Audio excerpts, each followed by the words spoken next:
Welcome back. You're watching Patrick Christie's Tonight with me, Mark Dolan, only on GB News. Now, more shocking details have continued to emerge about the post office scandal, which saw hundreds of innocent sub-postmasters hounded for crimes they never committed in what could be the greatest miscarriage of justice in British history.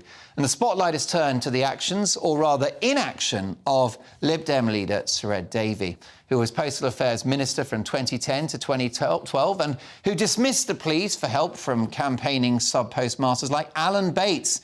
Davey was out defending himself today, claiming he was lied to. Take a listen. I wish I'd known then what we all know now.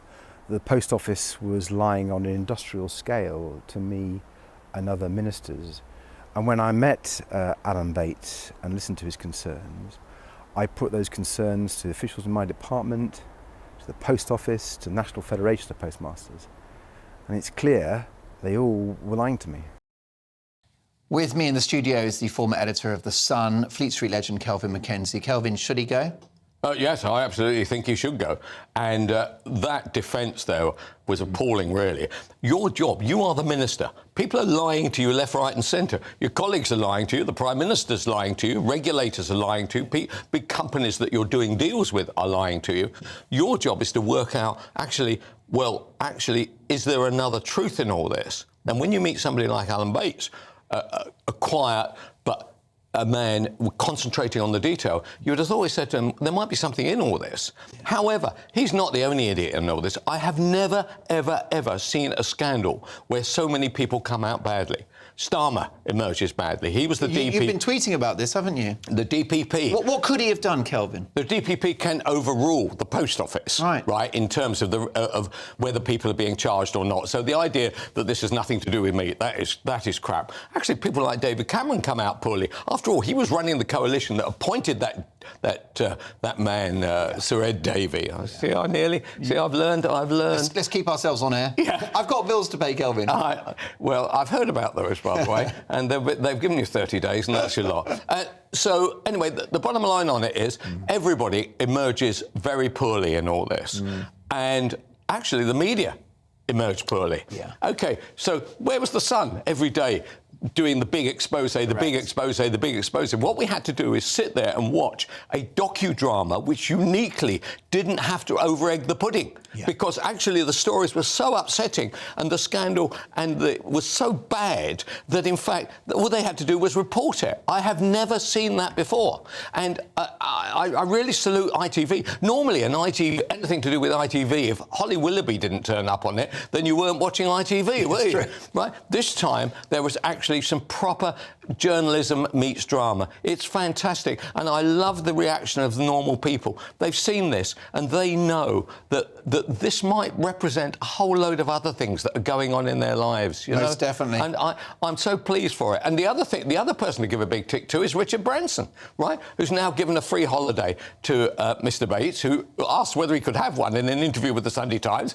And Richard Branson's come on and said, yeah, be my guest. And by the way, take the free flight upper class and come and stay in Necker Island. Honestly, a fantastic coming together over this story. I have never seen journalism like it. Most definitely. Joey Barton will not be silenced, Kelvin, after the ex-footballer faced an almighty backlash for comparing ITV pundits Eni Aluko and Lucy Ward to serial killers Fred and Rose West. Well, today he's suggested he was duty-bound to speak out, writing, I've got a great-grandfather who was gassed at Ypres in 1915. He says, I'm doing it for him. It's a long tweet. There isn't time for all of it. But I just wonder, are there double standards at play in terms of the way that he's being handled versus Gary Lineker? I mean, it's just another outspoken sportsman, but Joey Barton seems to have the wrong opinions. Well, it's certainly true. I mean, I'm in favour of free speech. And Mr. Barton is entitled to have a view, and he will now pay the consequences of having that view. Unlike Mr. Lineker. Unlike Mr. Lineker, who, when he has a view, the Director General, who seems to be a supine, rather strange character, says, do you know, that's shocking, we're going to do that again, and we're going to, and nothing ever happens. Yeah. So we all want to be Gary Lineker, actually. We want to be able to say what we like, trouser $1.5 million a year, and that's fine. Now, take the other chap. Funnily enough, I agree with some of the aspects about women pundits, right? I like them in tennis. I like them in golf. I don't like them in football, right? Okay, that's my view. And you're the founder of Talk Sport, and you've put plenty of brilliant female broadcasters on air. Yeah, and but as female pundits on the Premier League, no for you? It doesn't seem to work for me. Now, and a lot of my mates, it doesn't work for them. But there is a bigger problem at play here. If a major TV network didn't carry the women, right, the women would start giving interviews saying that they're misogynists, and then the advertisers, Unilever and people with anything which might be aimed towards a female area, would then say, we can't advertise. So it's all commercial, I'm afraid. But as for the other chap, yeah, his views are way over the top in some areas. I agree with him in the other. He's entitled to it, but there will be a consequence. And I suspect the consequence is that he won't be working in football anytime soon. Briefly, Kelvin, you've had lots of talent at Talk Sport. If he was on the roster as a presenter, would you have fired him by now? No, I wouldn't.